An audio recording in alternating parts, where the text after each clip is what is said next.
Hello mga ka-auntie! Dito po ang inyong mga lingko. Ito po si Mama Loy! Ito po si Tama Gay, wala sa boy! Ito naman po si Joseph Popo! Ako naman po si Tita Cora! At ito naman po si Papa O, si Odides. So, ano pa nga ba? Ano pa nga ba? Ano nga ba? For the first time. Ano pa nga ba ang lagi nyo inihirit sa amin? Ichika mo na dali! La la la la la la la la Ichichika na namin dali!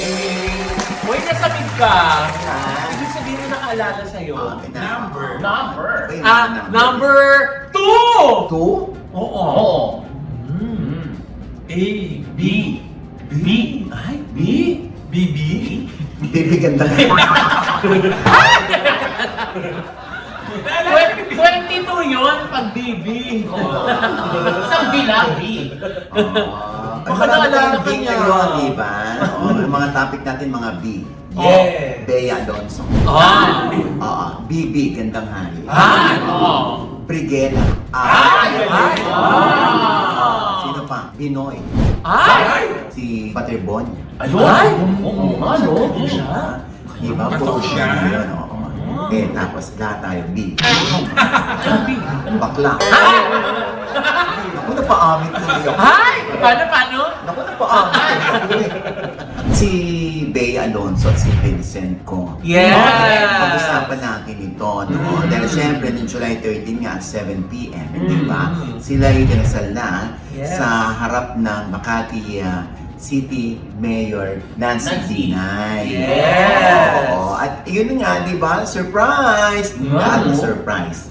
Kasi kung mapapansin natin, hindi kumibo, hindi nag-statement si Bea noong naudlot di umano ang kasal nila noong May 16 sa Madrid, Spain. Ito na nga, bumulaga na. Ito na ang sagot ko sa inyong lahat. Para paano nang dating Bumulaga din dahil ikaw ang nagpaputok ng balita. Nag-viral ka na naman. O ayan na nga, hindi ba? Siyempre, uulitin lang natin yung balita na yan. Ang tanong ng mga tao ay... Paano? Ang tanong ng mga tao, ang tanong nga nila ay bakit daw wala doon yung pamilya na magkabilang partido. Alam mo, feeling ko lang ito, ha? Ano? Wala naman akong kinuha ang impormasyon. Oo. Feeling ko lang, parang hindi naman kailangan. Kasi parang siguro nagkaroon sila ng feeling itong dalawa na huwag na natin pag-sabihin sa kanila. Total, tayo naman ang magsasama, tayo naman ang mamumuhay, di ba? Matatanda na tayo, tayo na lang dalawa. Plus yung isa, dalawa nating kasama. Siyempre, nagiging nagiging issue rin yan sa mga netizen, na paano daw yung pamilya ni Vincent ko. Di ba? Na parang sandali lang, hindi ba? Una, hindi naman na teenager si Vincent. May sarili ng pag-iisip yan, kaya nga naging business tycoon yan. Mahusay magpatakbo ng negosyo. And I'm sure, bit-bit niya yan hanggang personal na buhay. Di ba? Yung ganon. Pangalawa, sabihin na natin, hindi naman tayo Chinese, Kasi sa kanila, di ba, parang ito'y pera ng korporasyon, ito'y pera ng kumpanya, hindi pwedeng galawin ito. Lahat ng mga miyembro ng pamilya na nagtatrabaho sa ilalim ng kumpanyang ito ay may kanya-kanya lamang na allowance o sweldo. So, kung gusto niyo mag-asawa, yun ang gastusin ninyo.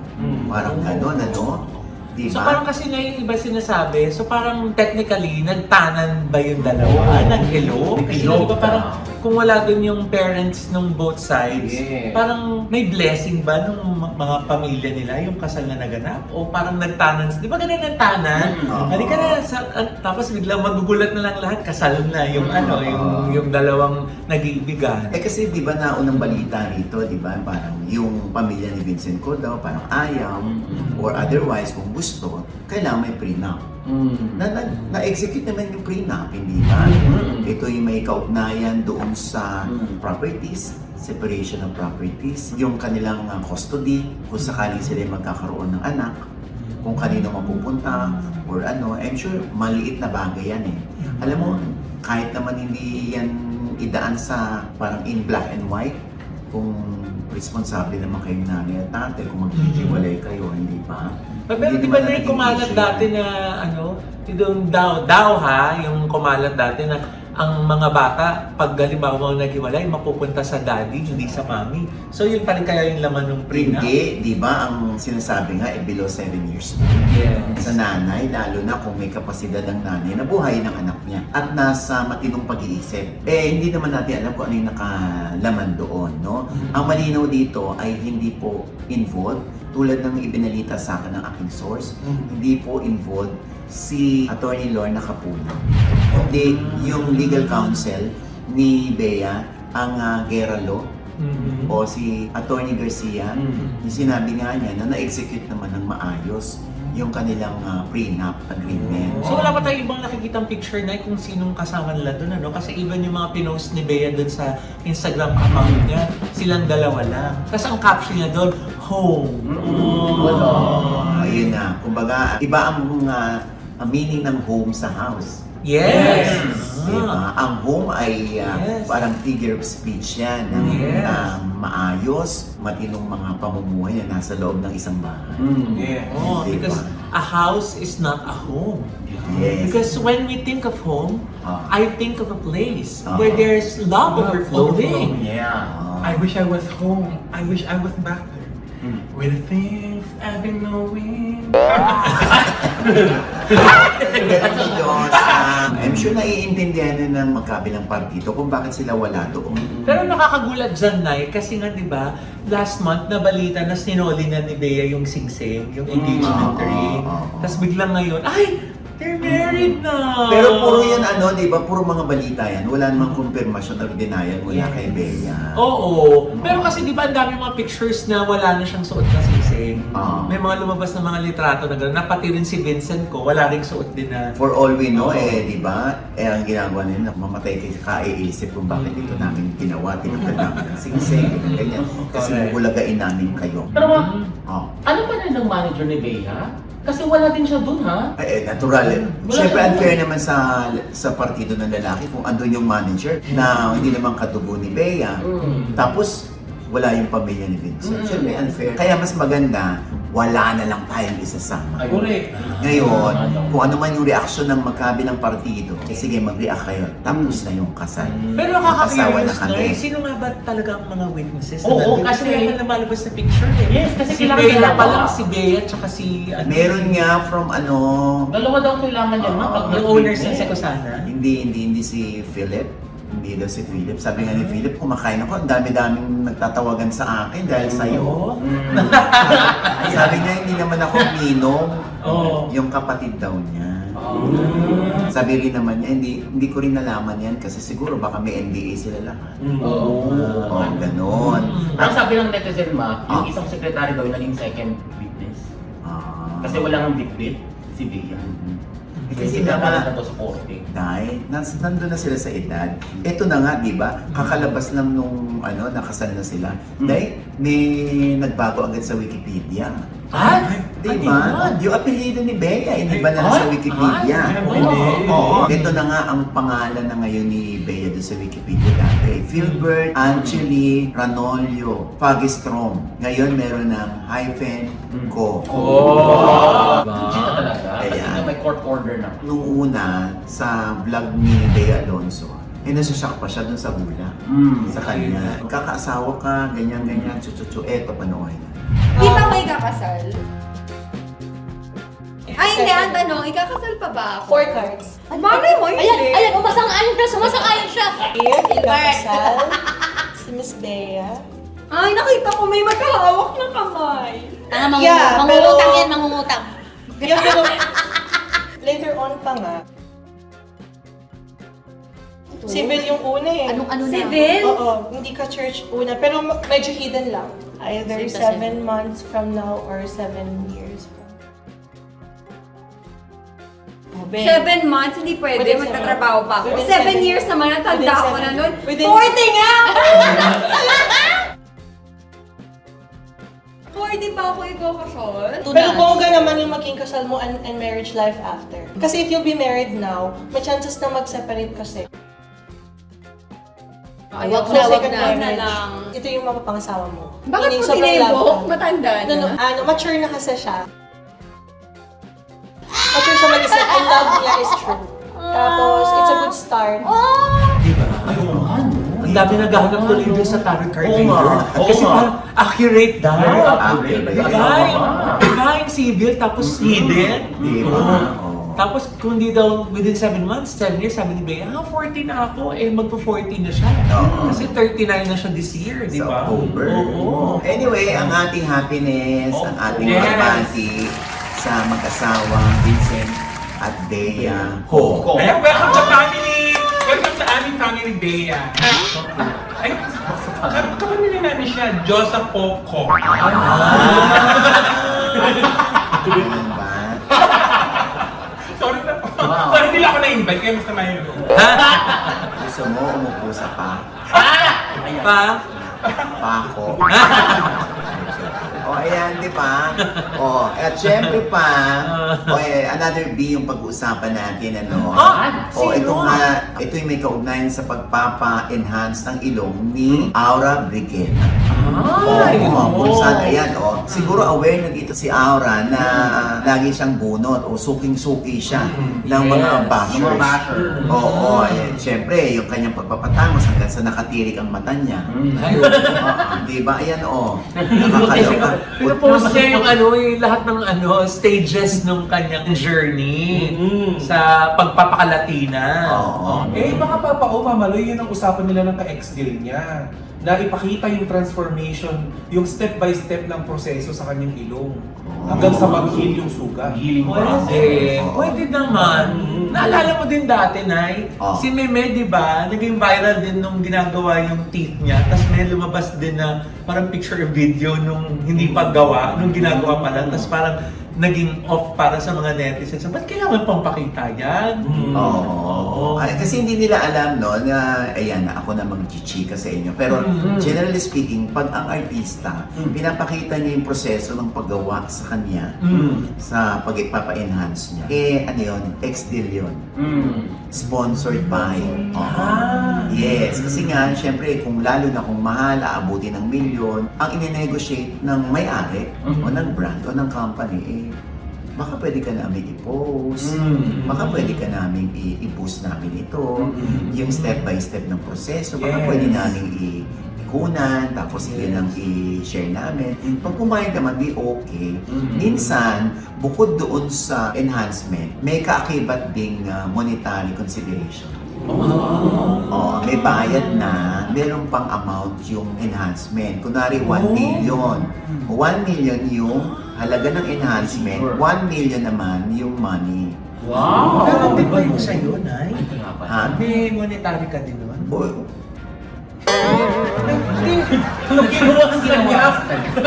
Sabi sa'yo, wag kang sasali. Pro ba yan? Hindi naman, tinaw na sa side ni si Lloyd, wow, gandang-ganda ako sa'yo.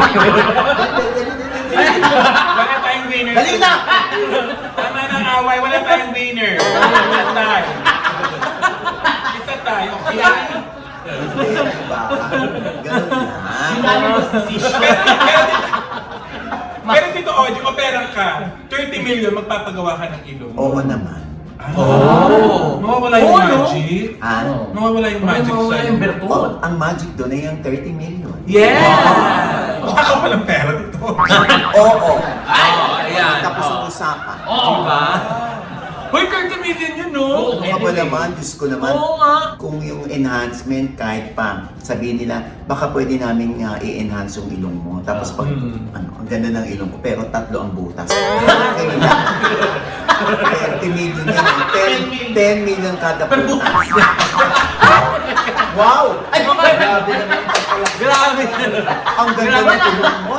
Grabe yung tawa. Wala, magpupuraan yun kasi baka mamaya pisilin mo, lumabas yung mga Nakakaloka ka. Gandang-ganda mo sa Para pala yung size ng ilong natin. Hindi, dahil alam mo, kunin mo, tapos balik mo na lang ulit sa dati pag tapos na yung Ay, okay. Papasira. Talay na mo talaga naman. Di ba? Tapos na yung kontrata eh. Ay nako, basta okay na ako sa NB Skin Beauty and Well. Yeah! Kahit naman ng NB, inaalok ako ni Doc Ray, hindi ko naman din pinapagawa ito. Okay na to, ito yung swerte ko. Yes, yan ang feng shui ni nanay. Oo, basta importante, yung mga anak ko, nagmana sa nanay nila yung ilong. Yes. Diba? Ang malakot lang nito, Tito OG, pangarap pala to ni Aura, bata pa lang daw siya, gusto niya na maging Latina beauty. Oh. Ang problema naman, pinagtatawanan siya ngayon ng mga... Bakit? Ano sinasabi ba ng mga netizen? Basahin nyo nga. Eh parang siya na daw yung bagong gaganap na avatar. Hindi daw sa Latina. Latero daw. Latero daw. Sabi naman ng netizen mo. Sabi ng mga netizen. Latina. Kasi Oo, naman, parang yung kotse. hindi pa naman po nag-heal yung ano niya, yung nose niya. Kakaalis pa lang ng benda. Yeah. Eto na nga mamaloy, nag-trending yung update ng fest ni Aura after the enhancement. Parang ginawa na raw siyang Catriona Gray. Makaka-update, para na nga ba sila magkapatid o malayo? Samantala, si Aura ngayon ay malungkot dahil kasabay ng kanyang pagpapa-enhance ay nalaman niya na may cancer ang kanyang nanay. Sa kanyang IG post ay ayaw daw niyang umiyak dahil di makakabuti sa kanyang pinagawang ilong. Sabi nga ni Aura, bahala kayo. Basta, God knows. Sabi pala yan. Alam mo, and then, tinan mo yan ha. Yung step by step, pinupost ni Aura. So feeling ko, sinasadya ni Aura yan para magkaroon ng engagement, whether negative or positive. Di ba? Ang problema dito, or magiging problema lang dito, baka merong isang post o isang comment mula sa netizen na hindi magustuhan ni Aura. Pupuntahan niya yan.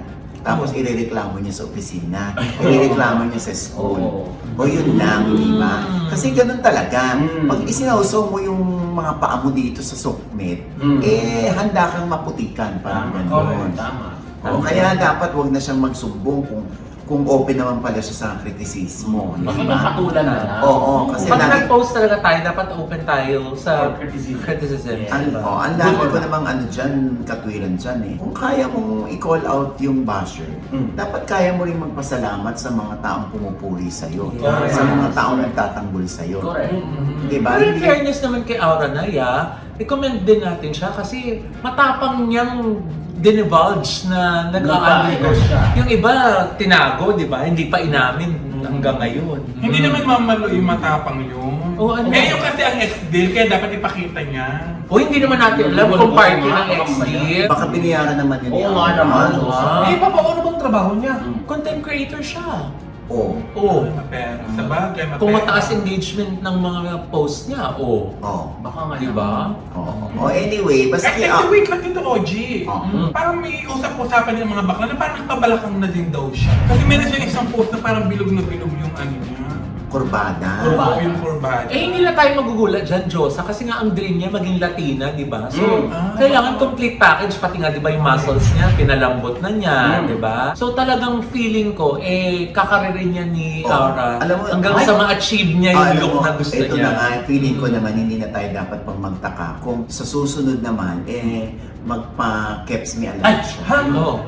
Tapos yung ex-deal yung Keeps Me Alive, kailangan din niya ipakita yung Keeps Me Alive. Paano niya i-post yun, ma? Paano niya i-post yun? Alam mo, sandali, at ano muna una? Yung pagtanggal ng Aretha Franklin, ng Junjun, tapos bago ilagay si Jenjen. Oo. So paano niya i-post yun? Ay, hindi pwede yun, hindi pwede. Kasi di ba? Baka naman isipin ninyo, pinagtatawanan namin yung proseso ha? Hindi. Siyempre, ano lang yun, dito lang kami nagtatawa, hindi yung ganun. Kasi kung yun ang kaligayahan ni Aura, at kaya naman niya, di go lang, di ba? At saka actually, full support tayo kay Aura dyan. Di ba? Yes. To each her own. O, di ba? Yes. Kung yan ang Tama. bet niya, go! Basta wag nang ipa-ex-deal, mamaloy, kasi baka ipa-post. Ha? Yung Keeps Me Alive. Baka i-boost. I-boost. Tapos naka-plastic. At Nakakalo. saka, as long as hindi siya nang abala ng ibang tao, hindi naman siya nag-solicit, Oo, hindi siya anyway. nag-fundraising, Oo, naman. hindi siguro naman siya nangutang para dun sa mga enhancements niya. O ano natin, bigay na natin. Life is short! Yes. Whatever makes us happy, Yes. go! Tingnan mo naman, dahil lang sa alam ni Diyos at aware siya na sa Dubai at Abu Dhabi o sa UAE ay bawal yung kanyang hair na bababa yung Oo. Ayan, Yun. gupit binata na siya from Headway Vera Salon. Yes. Fresh na fresh, oh. Diba? Bigay, bigla. Hindi na kaya. Ay, bawal yan sa Abu Dhabi tsaka sa Dubai. Oo, naman alam ko naman yun. Yes, kasi meron kaming show kung mag-host. Si Josa, si Marisa Sanchez at si Attorney Ed Chico, Ayan. ang Legally Funny. Yeah. Ay magtatanghal dyan sa Abu Dhabi sa October 2. Sa October 3 naman sa Dubai. Ang pamagat nito ay Love Treat. At syempre sa mga tickets sa inquiry, ayan, tumawag lamang po kayo sa 971-508-397-143. Ayan po sa ilalim. Ha? Si ano? Nagdadbad na raw si San Concepcion. Ay, ang dami Hindi na ba siya? naloka. Dahil dadbad na raw siya. Ang dami nga naloka kasi nga ang hot daw ngayon ni Sam Concepcion. Ay, sa Dahil performance bumorta, niya. di ba? Parang medyo nag-gain ng Nagkalaman. muscles. Nagkalaman. Oo. May abs. Oo. Tapos biglang naka-crop top. Yes. Nakita yung konting skin. Ano comment dyan ng mga netizen? Sabi nila, daddy, daddy, daddy. Oo. Yun. Siya daw Tito Oji ang pambansang daddy ngayon. Dahil Yes. yan yung best na katawan ngayon ng mga netizen. Yung parang daddy. May katawan. Diba? Hindi ba Konti. hindi masyadong payat na payat, pero may laman. Tapos masarap yakapin. Di ba? Hindi naman yun. Daddy. Yes. Kaya pa rin ng daddy. Ito naman si Bibi Gandang Hari naman. Ba't siya pinabash? Nung sinuot niya yung jersey ni Rene Butterbonia, binash na siya. Bakit? Kaya pinakita pa niya na sinusuot niya. Talagang siya ay proud na isuot yung jersey ni Rene. Kasi nga, parang isang kabataang modelo, si Rene, bago namatay. Ano yung ganon? Bakit sa ano? Ay, Tito Oji, kaya siya binabash. Gawa ng, marami na nagtatanggol ngayon sa pamilya ng Butterbonia. Gawa ng feeling ng iba, ng mga... Feeling ng saging niya sa akin. Yung rejuve. Feeling Nagbalan. Feeling ng mga concerned netizen na gatas daw po si Rene. When you say gatas na gatas, ano ibig sabihin? Ginagamit for monetization. Ni Bibi? Hindi lang si Bibi, ng iba pa rin content creator. Dahil mas na ano din sila kay Bibi, gawa ng tumaas daw yung engagement ni Bibi, nag 13 million, nag 8 million, mga ganung ganung Also eksena. may issue. Bakit? Sorry, may life story daw si Rene Butterbon. At si Bibi daw ang magdedirect. Yes. Ano yun? Oo, ayun nga, may post nga siya na the search is on for the mother, father, the Rene life story. So kanya-kanya ang mga tao, kanya-kanyang comment na mas bagay daw si Don, si Dimples Romana, si Cherry Pie Picache, si Donnie Pangilinan, nagaganap. Kasi nga bumisita si di ba Nay, si Bibi dun sa house nila Butterbonia family. Sa Inusal. Tapos yun nga daw, di ba binigyan ni Mami ng jersey na hindi pa daw nalalaban so yung mula nung sinuot yun, siguro yun yung huling mga sinuot ni Rene na jersey. So yun, binigay kay Bibi. Tapos sobrang naman proud si Bibi na sinuot niya. So yung ibang netizens nga lang, binabash siya. Pero yun naman, sa punto na gamit, nagkataon na siya yung may contact dun sa di ba sa family. Di ba ganun naman, Nay? Kung sino yung may contact, sino yung swerteng maka-scoop na makapunta dun sa sa tahanan or ma-interview kung sino yung subject, congratulations! Dahil di ba, ikaw yung title, At di ba? hinahaluan pa doon ng politika kasi. Yes. Halong kulay ng politika. Bakit daw? Bakit? Baka daw, nagsasabi na daw na tatakbo. Yes. Sino tatakbo? Hindi si Robin daw ulit. Ah. At pati daw siya, baka tumakbo daw. Yun ang sa pantahan ng mga netizen. Yes, oo. Pero may iba naman na, pinagtanggol naman si Bibi nung pumunta doon. Ang sabi nga ng netizen na isa, ito ma. Sabi niya, grabe naman kayo. Pati ba naman yung nakikiramay, hinahaluan nyo pa ng politika? Grabe. Respeto na lang din sana sa pamilya ng naiwan ni Bobe. Hindi naman nangangampanya si Bibi Gandang Hari, kundi dumalaw at kiramay lang. Hay, iyan, noipi talaga, grabe ang mindset. Sabi ng iba, kung wala kang magandang sabihin sa tao, manahimik ka na lang. Yun ang sabi ng ibang netizen. Pati talaga. Pati talaga yung netizen. Ako naman tinitingnan ko siya na bilang content creator. As content creators, di ba? Pag alam natin na meron isang naka-scope dun sa sa sikat na subject ngayon, support lang tayo, di ba? Darating naman yung point na ikaw naman yung may malapit na sikat, ikaw din ang makaka-scope, di ba? At at Tsaka least daw, kaya mo nauso yung salitang for the vlog. at least daw si Bibing Gandang Hari may silbi sa lipunan. Kasi papaano, tinutulungan niya yung mga mga naapi tulad nilang ng family ngayon. Oo, may mga comment naman na natutuwa sila dahil nakita nilang nakangiti si Mother, si Mother na habang tinutulungan ni Bibi na magtinda ng isda dahil noong nabubuhay daw itong si Rene, tumutulong din sa pagtitinda ng isda. Ay, ako dito, Audrey, naitanong kay Bibi kung tatakbo siya sa politika. Ayun, sinagot naman niya na hindi naman, pero ang mga family niya at ang kanyang ama, igaling naman pala sa mga politikong pamilya. Yung kapatid, Mga lola niya, di ba na? Kumbaga may ano naman, may paggagalingan naman siya. Kaya tuloy yung mga netizen, baka naman nga dahil may ano pala sila, dugo ng pagkapolitiko. 2 years from now pa natin malalaman kung tatakbo siya. Pero in fairness kayo ba, kung halimbawa magkakaroon ng pelikula tungkol kay Rene Baterbonia, curious ba kayong panoorin? O mga ka-updates, comment below kung anong tingin nyo, papanoorin nyo po ba? Kasi di ba nakaka-curious malaman kung paano nga bang lumaki yung bata, paano yung naging journey niya. Comment below kayo dyan, ha? Oo, manonood po ba kayo? Oo, pero ibang netizen nakaabang naman, nagre-ready na daw sila ng mga tissue kasi for sure nakakaiyak na. At ito pa isang balita, Mamaloy. Ay, ano yan, Nay? Eto.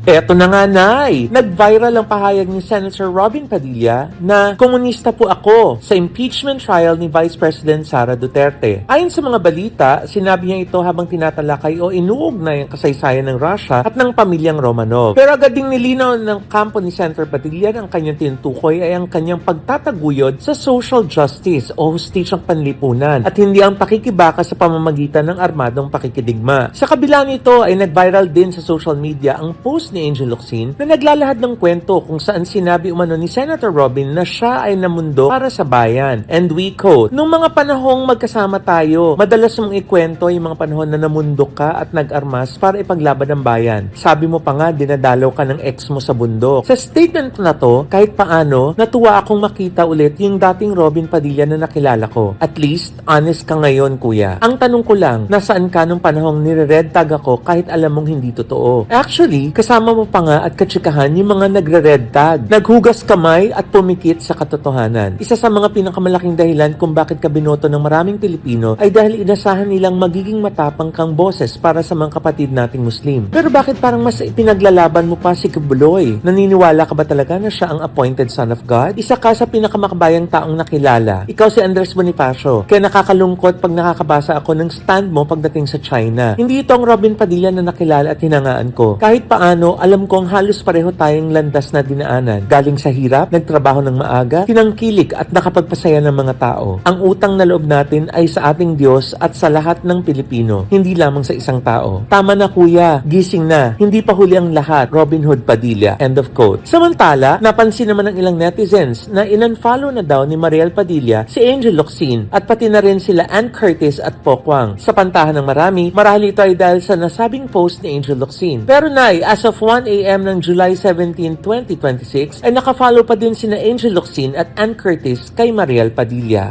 Ayan. And with that, mga kaibigan, ito po ang inyong mga lingkod. Ito po si Mamaloy, mga nanonood po sa akin, hindi pa namin subscriber. Please subscribe now na click lang yung subscribe button na nandiyan sa baba. Siyempre pa, ang kanya-kanya naming channel. Yes, sana manood at mag-subscribe po kayo sa YouTube channel ko. That's Mamaloy. M-A-M-A-L-O-I. At nandiyan pa rin po yung aming hantahan ni Miss Pokwa.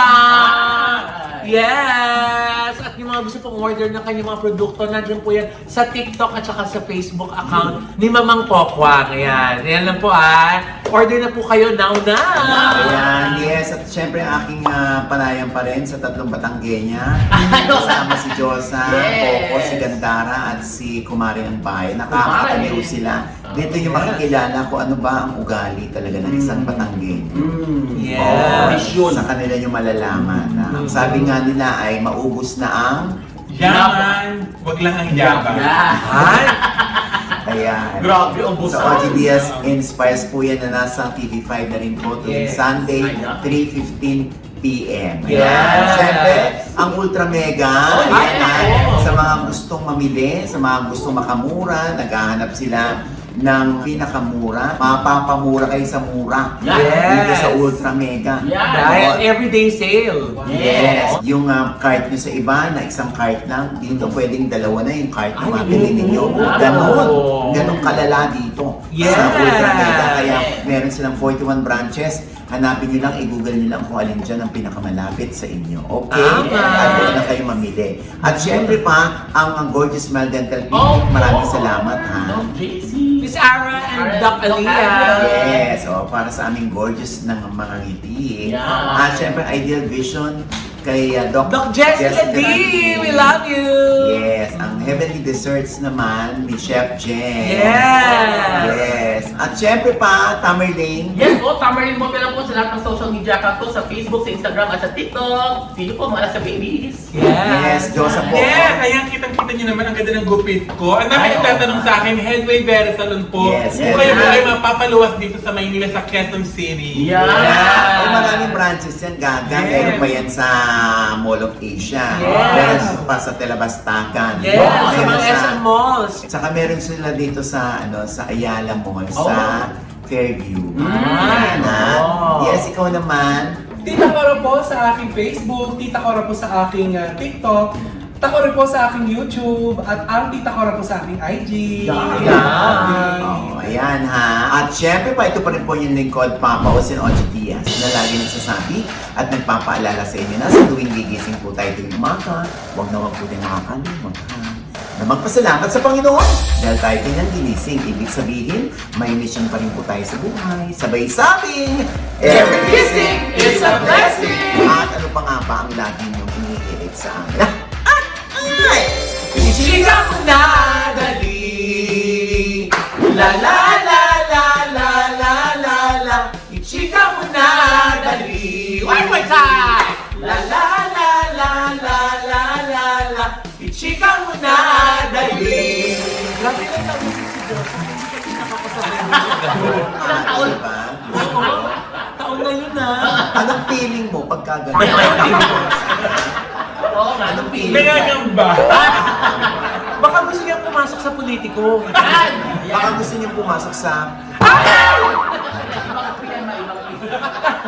Hindi siya kasya dyan. Kasya na kasya. Oh! Kamao eh, kamao eh.